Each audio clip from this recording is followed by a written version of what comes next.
العلم هو النور الهادي والمفتاح لكل الخير من يرد الله به خيرا في الدين يفقهه فيدري نفهم بالعلم القرآن بالعلم يزيد الإيمان وبه يمتاز الإنسان وبفكر عال وبيان تنزل بالعلم. بسم اللہ الرحمن الرحیم نحمدہ ونصلی علی رسولہ الکریم. الحمدللہ، اللہ پاک کے فضل و کرم سے، احسان سے علمی مجلس کے حوالے سے ایک محفل کا انعقاد کیا گیا ہے، جس میں یہاں دوحہ قطر میں، اور آپ کو یہ بات یاد رہے کہ یہ محفل، یہ مجلس دوحہ قطر میں منعقد ہو رہی ہے، جس میں ہماری خوش نصیبی ہے کہ یہاں دوحہ قطر میں پاک و ہند کے علماء کرام گاہے بگاہے تشریف لائیں گے اور اپنی علمی گفتگو سے ہم لوگوں کو مستفید فرمائیں گے. تو آج ہمارے ساتھ جو حضرات موجود ہیں، جن میں سے سب سے پہلے حضرت مفتی عبدالوہاب عابد صاحب، پاکستان سے حضرت کا تعلق ہے. دوسرے نمبر پہ ہمارے ساتھ موجود ہیں حضرت مولانا ہمایوں رشید صاحب، حضرت کا تعلق پاکستان سے ہے. تیسرے نمبر پہ ہمارے ساتھ موجود ہیں حضرت مولانا ابو بکر صاحب، جن کا تعلق پاکستان سے ہے. یہ حضرات ہمارے ساتھ موجود ہیں اور انشاءاللہ گفتگو فرمائیں گے. سب سے پہلے ہمارے ساتھ گفتگو فرمائیں گے حضرت مولانا ہمایوں رشید صاحب، اور حضرت کا تعلق پاکستان سے ہیں اور یہاں دوحہ قطر میں حضرت کمپیوٹر انجینئر بھی ہیں اور مختلف دروس بھی حضرت کے جاری و ساری رہتے ہیں. تو بس ہم حضرت سے درخواست کریں گے کہ حضرت شفقت فرمائیں اور گفتگو فرمائیں. حضرت کا عنوان ہے سوشل میڈیا. سوشل میڈیا کے حوالے سے حضرت جو ہے گفتگو فرمائیں گے. جزاکم اللہ خیر. جی، بسم اللہ والحمدللہ والصلاۃ والسلام علی خاتم النبیین. دیکھیں، سوشل میڈیا کے تو بہت سارے پہلو ہیں. مثلا اس کے نفسیاتی پہلو ہیں، معاشرتی پہلو ہیں، پھر اس کے کچھ فقہی پہلو ہیں.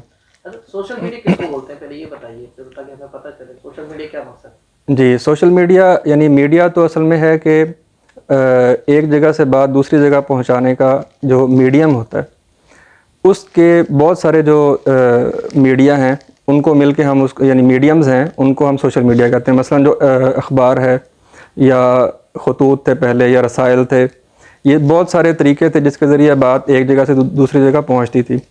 تو ان سب کو ملا کے میڈیا کہہ دیتے ہیں. اور سوشل میڈیا خاص طور پہ کہتے ہیں جو جب سے یہ کمپیوٹر آیا تو اسے سوشل میڈیا اس لیے کہتے ہیں کہ اس سے بات بہت جلدی ایک معاشرے میں پھیل جاتی ہے. تو سوشل میڈیا کہتے ہیں تو اس کا یہ مطلب ہوتا ہے کہ خاص طور پہ یہ جو بہت جلدی بات ادھر ادھر پھیلتی ہے. تو اس کے معاشرتی پہلو بھی ہیں، یعنی اس طرح تو بہت تفصیل ہے اس میں. پھر جیسے ویڈیو تفسیر کے بارے میں بھی فقہی پہلو ہیں اس کے، نامحرم کی آواز اور مارکیٹنگ اور اس سے کمانا. اور لیکن آج جو ہم بات کریں گے وہ خاص طور پہ اس لحاظ سے کریں گے کہ جب آپ اپنا کوئی کنٹینٹ میڈیا پہ رکھتے ہیں تو اس میں آپ کو کیا چیزیں اپنے ذہن میں رکھنی چاہیے. سب سے پہلی بات تو یہ ہے کہ اخلاص ہونا چاہیے، کیونکہ ہمیں معلوم ہے کہ اللہ تعالیٰ نے ہمیں انسانوں کو اور جنوں کو عبادت کے لیے پیدا کیا ہے. تو اگر اخلاص ہوگا تو ہمارا یہ کام بھی ایک قسم کی عبادت بن جائے گا. اور دوسری چیز یہ ہے کہ اس میں جھوٹ سے اجتناب بہت ضروری ہے. یعنی ایک تو یہ ہے کہ جو کنٹینٹ آپ بنا رہے ہیں اس میں ہی جھوٹ نہیں ہونا چاہیے. بعض اوقات ایسا آپ نے دیکھا ہوگا کہ جو چیزیں انسانوں کے لیے مضر ہیں ان چیزوں کو اچھا بنا کے دکھایا جاتا ہے. تو یہ چیز ٹھیک نہیں ہے، ایسے نہیں دکھانا چاہیے. پھر مثال کے طور پہ سوشل میڈیا پہ بعض اوقات اپنی بات کو زیادہ پھیلانے کے لیے کنٹینٹ کچھ اور ہوتا ہے اور اس کا عنوان کچھ اور دے دیتے ہیں تاکہ لوگ کم از کم اس کو چلا کے دیکھیں. تو یہ بھی ایک قسم کا جھوٹ کے زمرے میں آ جاتا ہے. پھر یہ ہے کہ بنی اسرائیل کا مثال کے طور پہ ان کے بہت سارے گناہوں میں سے ایک گناہ یہ تھا کہ وہ جو اصل بات تھی اس کو اس کے اصل محل سے ہٹا کے کچھ اور بنا دیتے تھے. تو یہ بھی ایک جھوٹ کی ایک صورت ہے. تو جب بھی آپ کنٹینٹ بنائیں تو ان تمام چیزوں سے اجتناب بہت ضروری ہے. پھر یہ ہے کہ جو بھی کنٹینٹ بنائیں وہ جو بھی آپ مواد پیش کریں، کنٹینٹ یعنی جو مواد آپ پیش کریں وہ کسی نہ کسی فائدے کے لیے ہونا چاہیے. کیونکہ اگر فائدے کے لیے نہیں ہوگا تو ظاہری بات ہے اس سے دوسرے کا آپ وقت ضائع کریں گے تو وہ زیادہ خود ایک گناہ کی بات ہے، اور فائدے کے لیے ہونا چاہیے تاکہ ایک صحت مندانہ ایک ہیلدی ایکٹیویٹی ہو۔ پھر یہ ہے کہ جو بھی کنٹینٹ ہو اس میں کسی کی تحقیر نہ ہو۔ تحقیر سے یعنی جو معروف اس کا ہے کہ کسی بھی آدمی کی انسانی یا اس کی جو معاشرتی حیثیت ہے اس کو اس سے گرا کے ظاہر کرنا اس بندے کو، تو ایسا نہیں کرنا چاہیے۔ نہ کسی بندے کی طرف ایسا وصف اس کی طرف جوڑنا چاہیے کہ جس کے سبھی لوگ شکار ہیں اس کے، آج ایک میں ہے کل دوسرے میں ہوگا، تو اس کا بھی نسبت نہیں کرنی چاہیے کسی کے بارے میں، اس سے تحقیر ہوتی ہے۔ اسی طرح یعنی قرآن پاک نے منع کیا اس سے، اور اسی طرح نام بگاڑنا خاص طور پہ، اس کو تو قرآن پاک نے خاص طور پہ منع کیا ہے اس کام سے۔ بعض اوقات ایسا ہوتا ہے کہ بات کرتے ہوئے آپ کسی آدمی کے اصل نام کی بجائے اس کے کسی وصف سے اس کا ذکر کرتے ہیں، تو یہ نام بگاڑنا نہیں ہے، جیسے ہم ابو جہل کا ذکر کرتے ہیں، تو اگر آپ اس کا کوئی وصفی نام استعمال کر رہے ہیں تو اس کے پیچھے کوئی مناسب وجہ دلیل ہونی چاہیے آپ کے پاس، تو آپ وہ لقب یا وہ وصفی نام استعمال کر سکتے ہیں، اس کو نام بگاڑنا نہیں کہتے۔ لیکن جو یعنی یہ سب کو معلوم ہے کہ نام بگاڑنے کا کیا معنی ہوتا ہے۔ پھر ایک چیز ہے اس میں جو ہمارا مذہب منع کرتا ہے وہ ہے کہ غلوطہ، یعنی کسی بات کو بیان کرنا جس سے وہ بات مشتبہ ہو جائے، یہ منع ہے، اس کو غلوطہ کہتے ہیں۔ اللہ کے نبی علیہ السلام نے اس کو منع کیا ہے، یعنی ہم اس میں غلوطہ نہ کریں، غلوطات نہیں ہونے چاہیے، یعنی ایک بات ہے اس کو آپ ایسے بیان کریں کہ وہ بجائے واضح ہونے کے مزید مشتبہ ہو جائے اس پہ، یا یہ ہے کہ بات کو مجہول طریقے سے بیان کرنا کہ سننے والا جو ہے وہ یہی سمجھتا رہے کہ اس کو کس معنی میں اس کو ہم لے کے جائیں، تو یہ چیز بھی منع ہے۔ تو یہ وہ کچھ مختصر سی چیزیں ہیں کہ جب آپ سوشل میڈیا کے لیے کوئی کنٹینٹ بنائیں یا اس کو اپلوڈ کریں تو ان چیزوں کو اپنے ذہن میں رکھیں۔ آخر دعوانا الحمدللہ رب العالمین۔ بہت شکریہ، بہت شکریہ۔ جی ماشاءاللہ، سب سے پہلے گفتگو فرمائی حضرت مولانا حمایوں رشید صاحب نے، ماشاءاللہ بہت عمدہ گفتگو فرمائی۔ اب ہمارے ساتھ دوسرے مہمان موجود ہیں، حضرت مفتی عبدالوہاب عابد صاحب، اور حضرت کا تعلق پاکستان سے ہے، اور یہاں دوحہ قطر میں وزارت الاوقاف میں امام خطیب ہیں اور مدرس علوم القرآن کے۔ تو حضرت سے ہم درخواست کریں گے کہ حضرت شفقت فرمائیں اور جو ہے مستفید فرمائیں اپنی گفتگو سے۔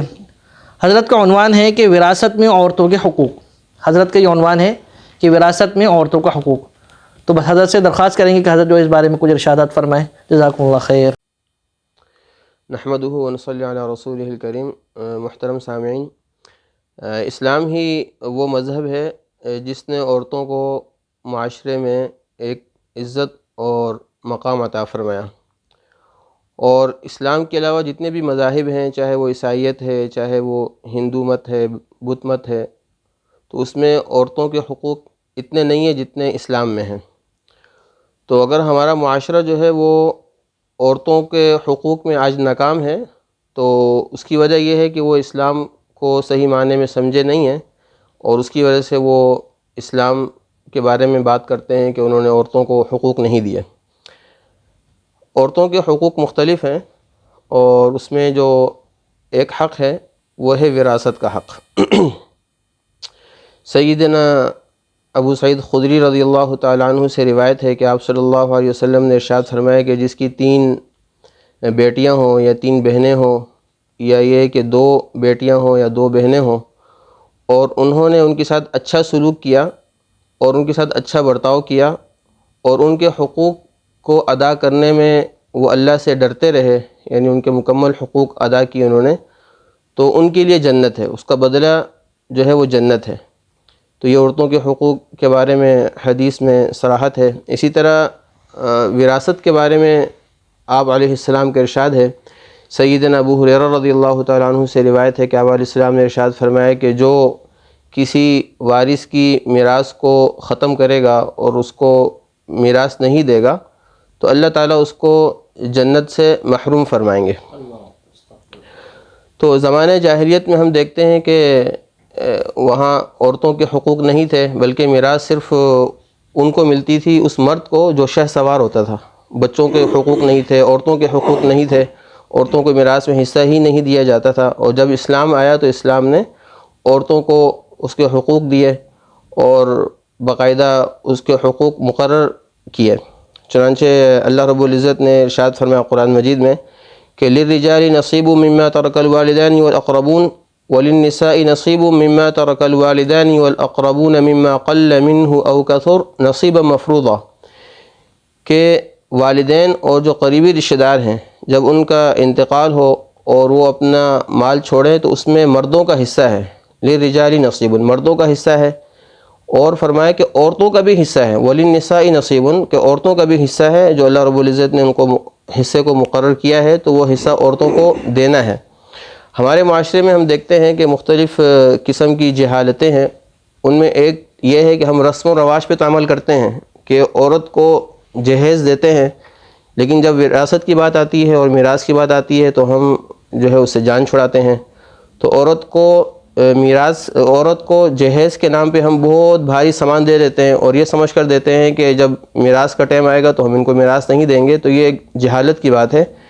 آپ اس کو جہیز دیں یا نہ دیں، اسلام اس بارے میں نہیں پوچھے گا، بلکہ سوال یہ ہوگا کہ آپ نے عورت کو یعنی بہن کو، بیٹی کو، بیوی کو، والدہ کو اس کا حق دیا ہے یا نہیں، اس بارے میں جو ہے ہم سے پوچھا جائے گا۔ تو اس لیے رسم و رواج پر عمل کرنے کے بجائے ہم اس بات کی کوشش کریں کہ عورت کو جو اس کا حق ہے، جو شرعی حق ہے اور شریعت نے مقرر کیا ہے، وہ ہم جو ہے اس کو دینے کی کوشش کریں اور اس کا اہتمام کریں۔ اللہ سے کہ اللہ تعالی ہمیں عورتوں کے حقوق ادا کرنے کی توفیق عطا فرمائے، اور میراث میں ہم جو کوتاہی کرتے ہیں اللہ تعالی جو ہے وہ ہمیں یہ حقوق ادا کرنے کی توفیق عطا فرمائے۔ وآخر دعوانا ان الحمدللہ رب العالمین۔ اللہ خیر، بہت شکریہ حضرت۔ گفتگو فرما رہے تھے مفتی عبدالوہاب عابد صاحب، اور حضرت کا عنوان تھا کہ وراثت میں عورتوں کے حقوق۔ اس حوالے سے حضرت نے جو ہے گفتگو فرمائی اور بہت عمدہ گفتگو فرمائی، بہت شکریہ حضرت کا۔ اب ہمارے تیسرے مہمان ہیں، ان سے ہم درخواست کریں گے حضرت مولانا محمد ابو بکر صاحب۔ حضرت کا تعلق بھی پاکستان سے ہے اور یہاں دوحہ قطر میں حضرت وزارت الاوقاف میں امام و خطیب ہیں اور مدرس ہیں علوم القرآن کے۔ تو حضرت سے درخواست کریں گے مؤدبانہ کہ حضرت جو ہے گفتگو فرمائیں، اور حضرت کا عنوان ہے اسلام اور تجارت، تو اسلام اور تجارت کے حوالے سے حضرت گفتگو فرمائیں گے۔ تو درخواست کرتے ہیں کہ حضرت کچھ اس بارے میں ارشاد فرمائیں۔ نحمدہ ونصلی علی رسولہ الکریم، اما بعد۔ جیسا کہ مولانا نے بتایا کہ اسلام اور تجارت کے حوالے سے مجھے حکم دیا گفتگو کرنے کا۔ جب سے انسان اس روئے زمین پر بسنا شروع ہوا ہے، تب سے اللہ تعالیٰ نے اس کی ضروریات اور اس کی حاجات کو اس کے ساتھ لگا دیا ہے، اور انسان کو اپنی ضروریات اور حاجات کو پورا کرنے کے لیے مختلف اسباب اختیار کرنے پڑتے ہیں، اور مختلف ذرائع سے انسان جو ہے وہ مال حاصل کرتا ہے اور اپنی حاجات کو پورا کرتا ہے۔ کوئی انسان تجارت کے ذریعے سے، کوئی زراعت کے ذریعے سے، اور کوئی ملازمت کے ذریعے سے، اور کوئی محنت مزدوری کے ذریعے سے، اور یہ تمام ذرائع جو ہیں حصول مال کے یہ جائز ہیں، لیکن ان کی کچھ حدود جو ہے وہ شریعت اسلامیہ نے متعین فرمائی ہیں۔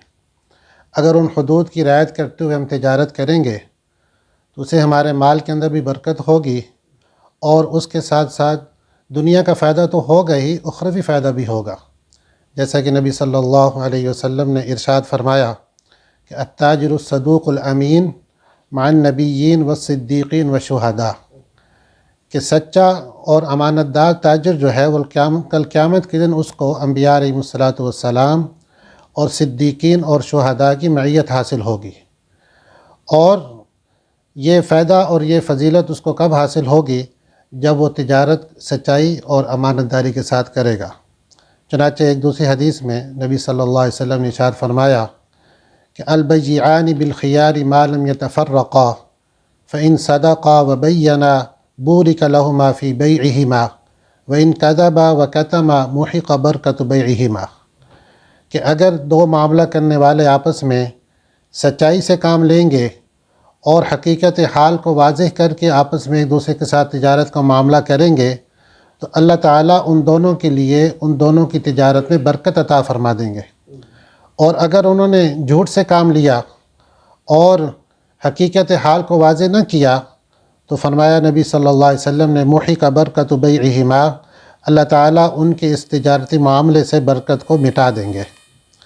اور خود شریعت نے نہ صرف تجارت کو جائز قرار دیا ہے بلکہ اس کی بہت بڑی اہمیت اور اس کی بہت بڑی فضیلت بھی بیان کی ہے، اور تجارت کرنے کا حکم بھی دیا ہے۔ نبی صلی اللہ علیہ وسلم سے پوچھا گیا ای الکسب اطیب، کہ یا رسول اللہ سب سے بہترین اور پاکیزہ کمائی انسان کی کون سی ہے؟ تو آپ صلی اللہ علیہ وسلم نے ارشاد فرمایا عمل الرجل بیدہ وکل بیع مبرور، کہ آدمی کا اپنے ہاتھ سے محنت مزدوری کر کے مال کو کمانا یہ سب سے زیادہ اطیب اور پاکیزہ ہے، اور وکل بیع مبرور، اور ہر وہ تجارت جو مبرور ہو۔ مبرور کے معنی میں علماء نے لکھا ہے کہ ہر وہ تجارت جو ملاوٹ سے اور جھوٹ سے اور خیانت سے پاک ہوگی، فرمایا کہ وہ بیع جو ہے وہ مبرور ہوگی، اور اللہ کے ہاں وہ سب سے زیادہ پاکیزہ مال ہوگا انسان کے لیے۔ اس لیے اور تجارت کے ساتھ ساتھ ہمارے ذہن میں یہ بات بھی رہنی چاہیے کہ جب مال ہمیں ملے تو مال ہمیں سرکش نہ کر دے اور اللہ کی ذات سے غافل نہ کر دے، بلکہ اس مال کو ہم جہاں اپنی اولاد پہ خرچ کریں، جس کی بہت زیادہ فضیلت احادیث میں آئی ہے، اپنے والدین کے حقوق ادا کریں، ان کے ضروریات کی تکمیل کریں، اور اس کے ساتھ ساتھ جو اللہ تعالیٰ نے زکوٰۃ ہم پر فرض کی ہے اور جو دوسرے ضروری مالی حقوق ہمارے ذمہ فرض اور واجب ہیں، ان کو پورا ادا کرنے کی کوشش کرتا رہے۔ جب تک وہ ادا کرتا رہے گا تو اس کے مال کے اندر انشاءاللہ برکت ہوتی رہے گی، لیکن جب مال آ جائے گا اور اگر اس مال کی وجہ سے اس بندے کے اندر سرکشی آ گئی اور اس بندے کے اندر اللہ سے تعلق کی کمی آ گئی تو وہ مال اس کے لیے وبال جان بن جائے گا۔ چنانچہ مشہور تابعی حضرت قتادہ رحمہ اللہ فرماتے ہیں خیر الرزق ما لا یطغیک ولا یلہیک، کہ سب سے بہترین رزق انسان کے لیے وہ ہے جو نہ تو انسان کو سرکش کرے اور نہ ہی انسان کو اللہ تعالیٰ کی ذات عالی سے غافل کرے۔ اللہ تعالیٰ سے دعا ہے کہ اللہ تعالیٰ ہمیں شریعت کے مطابق تجارت کرنے کی توفیق عطا فرمائے اور ہمارے ایمان، جان اور عزت آبرو کی حفاظت فرمائے۔ وآخر دعوانا ان الحمدللہ رب العالمین۔